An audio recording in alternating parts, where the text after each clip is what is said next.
Commodity 10 बजे 10 minute में आपका स्वागत है और शुरुआत कर लेते हैं टॉप 10 एग्री कमोडिटीज से। किस तरह का एक्शन दिख रहा है। जीरे में कल 6% का ऊपरी सर्किट और आज जब जीरे की शुरुआत हुई है तो खुलते ही 2% से ज्यादा की तेजी दिख रही है।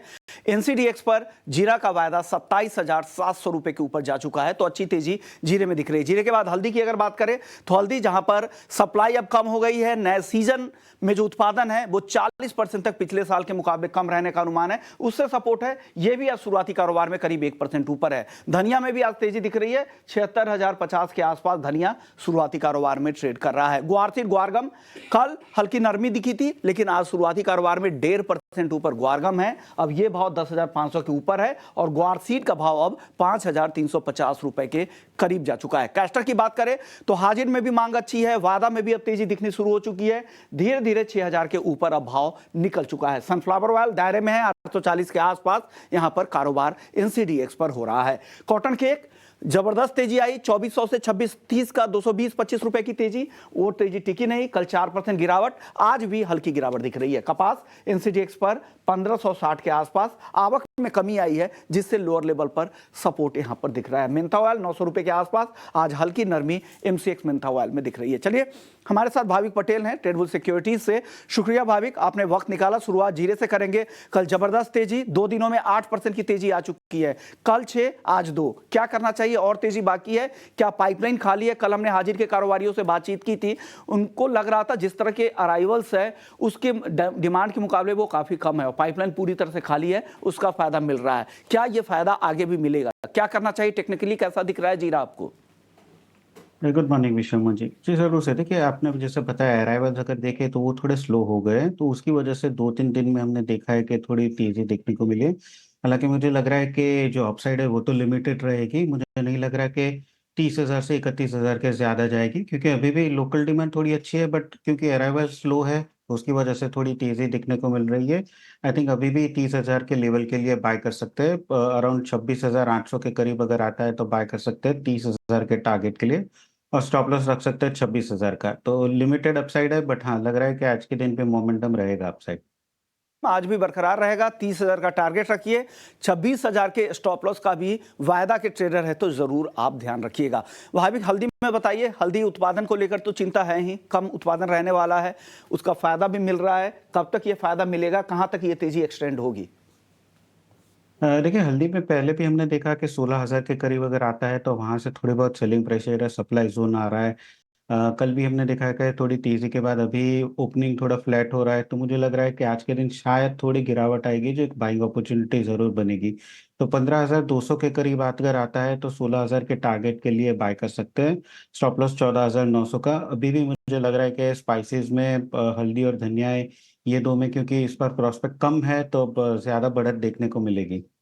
कम रहने का अनुमान है हल्दी का, उसका फायदा मिलेगा। 15,200 का लेवल दिखे तब खरीदे, करंट लेवल पे ना खरीदे, आने दे नीचे, वेट करे, मौका मिलेगा आपको। और उस ट्रेड में 14,900 का स्टॉप लॉस का भी ध्यान रखिएगा, 16,000 तक जा सकता है। धनिया की आप बात कर रहे थे भाविक, आपको लग रहा है यहां पर भी उत्पादन कम रहने का अनुमान है, धीरे धीरे तेजी इसमें बढ़ती है, वो तेजी दिख भी रही है 7,650 के आसपास। क्या करना चाहिए भाविक? यहां से कितनी तेजी और दिख रही है आपको? जी, मुझे अभी भी लग रहा है कि 7,800 तक आ सकती है। इनफैक्ट सारे स्पाइस कॉम्प्लेक्स में अगर देखें तो धनिया में लास्ट 2 दिन में इतनी तेज़ी नहीं आई जितने जीरे और हल्दी में आई है। तो धनिया भी अभी कैचअप कर रहा है, और जहाँ पे शायद हल्दी और जीरे में थोड़ा बहुत प्रॉफिट बुकिंग आ सकता है, मुझे लग रहा है कि अभी भी लोगों ने लॉन्ग पोजीशन नहीं ऐड की है धनिया में, तो ये सबसे ज़्यादा अच्छा लग रहा है। 7,800 के करीब आ सकता है। तो करंट मार्केट प्राइस से मैं बाय के रिकमेंडेशन करूँगा 7,520 के स्टॉप लॉस से, और ऊपर का टारगेट रहेगा 7,800 का। 7,800 के टारगेट के लिए खरीदने की सलाह भाविक की तरफ से धनिया है। ग्वारसीड ग्वारगम, ये दोनों काउंटर आज वापस से मोमेंटम दिख रहा है। क्या लग रहा है, ये तेजी आगे बढ़ेगी क्या? दायरे से निकलकर एक अच्छे नए ट्रेंड की ओर जाएगा क्या ये दोनों काउंटर? क्या कहेंगे ग्वारसीड ग्वारगम में? देखिए, अभी तो फिलहाल तो मुझे लग रहा है कि दायरे में ही रहेगा, क्योंकि ऊपर की साइड हमने देखा है कि 5600 जो गुआ सीड है वो ब्रेक नहीं कर पा रहा है। बट एक अच्छी बात ये है कि कल हमने देखा कि क्लोजिंग सेशन में काफ़ी बाइंग आई है, और प्राइस ऊपर गई है, तो मुझे लग रहा है शायद ये कंटिन्यू रहेगी 5600 के करीब अगर आता है, फिर उसके बाद देखना पड़ेगा कि मोमेंटम सस्टेन कर रहा है कि नहीं कर रहा है। बट अभी भी लग रहा है कि एटलीस्ट जो ऊपर का रेजिस्टेंस है 5600 का, वो एक बार टेस्ट करने जरूर आएगा। तो गोवा सीड में मैं बाकी रिकमेंड करूंगा 5600 के टारगेट के लिए, और स्टॉप लॉस रहेगा 5300 का। वैसे ही गुआरगम की भी बात करें तो गुआरगम भी जब जब 10,000 के नीचे आ रहा है तब तक वहां से वैल्यू बाइंग आ रही है। बट वही है कि 11,000 के ऊपर टिक नहीं पा रहा है, वापस वही 10,000 से 11,000 की रेंज है।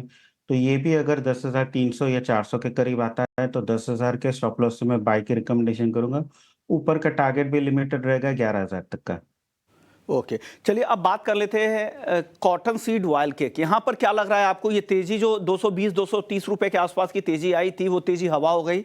कल 4% गिरा, आज शुरुआती कारोबार में हल्की नरमी। क्या करना चाहिए? 2500 के नीचे खरीदारी करे क्या कॉटन केक? जी ज़रूर से देखिए, कॉटन की अगर प्राइस की बात करें तो कॉटन में अभी काफ़ी बढ़त देखने को मिली है, और उसका फ़ायदा भी हमें कॉटन सीड केक में मिल रहा है। आई थिंक लास्ट वीक से ही मैं थोड़ा ज़्यादा बुलिश हूँ, क्योंकि मुझे लग रहा है कि इसका जो सपोर्ट है वो आ चुका है। अभी यहाँ से मुझे लग रहा है कि ऊपर 2700 से 2720 तक का भी टारगेट मिल सकता है। तो यहाँ से करंट मार्केट प्राइस से ही मैं बाय की रिकमेंडेशन करूंगा। 2700 का टारगेट रहेगा, एक हफ्ते का मेरा व्यू है, और 25-50 का स्टॉप लॉस रहेगा। आखिरी काउंटर एग्री में कैस्टर की बात कर लेते हैं। 6000 के ऊपर भाव जा चुका है, हाजिर डिमांड भी अच्छी है। क्या लग रहा है, ये तेजी और आगे जा सकती है क्या? जी ज़रूर से, इनफैक्ट कैस्टर में भी मुझे लग रहा है कि 5,820 से 5,900 के करीब आ सकता है। अगर फॉरवर्ड कॉन्ट्रैक्ट देखें तो वो भी बहुत ज़्यादा आगे नहीं चल रहा है, तो दैट मीन्स कि अभी भी ये कॉन्ट्रैक्ट में डिमांड है। तो यहाँ से भी मैं बाय के रिकमेंडेशन करूंगा 5660 के स्टॉप लॉस से, और ऊपर का टारगेट रहेगा 5850 का।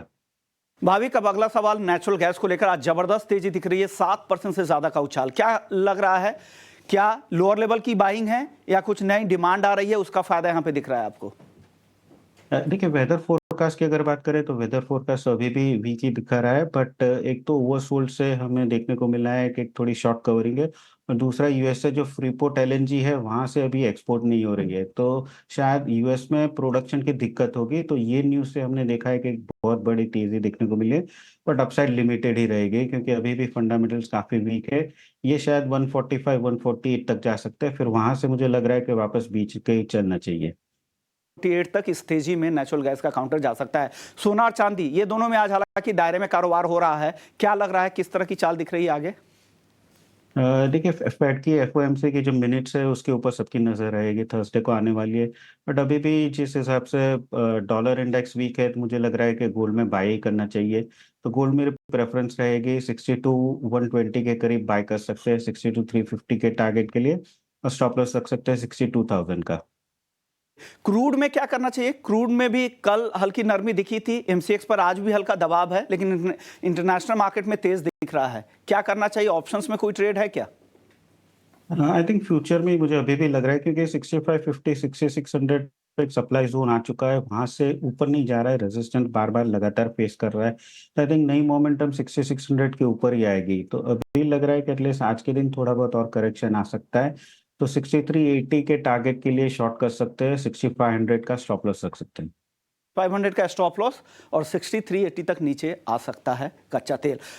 मेटल्स में क्या पसंद है आपको? एक कोई काउंटर बता दीजिए दिन के लिए। कॉपर अभी भी अच्छा लग रहा है, कॉपर 720 के ऊपर सस्टेन कर रहा है, तो थोड़ा करेक्शन आता है 723 के करीब, तो 728 के टारगेट के लिए बाय कर सकते हैं, और स्टॉप लॉस 720 का रख सकते हैं। तो कॉपर आपको पसंद है। शुक्रिया भाविक, आपने वक्त निकाला, एग्री से लेकर नॉन एग्री मार्केट का पूरा हाल बता दिया।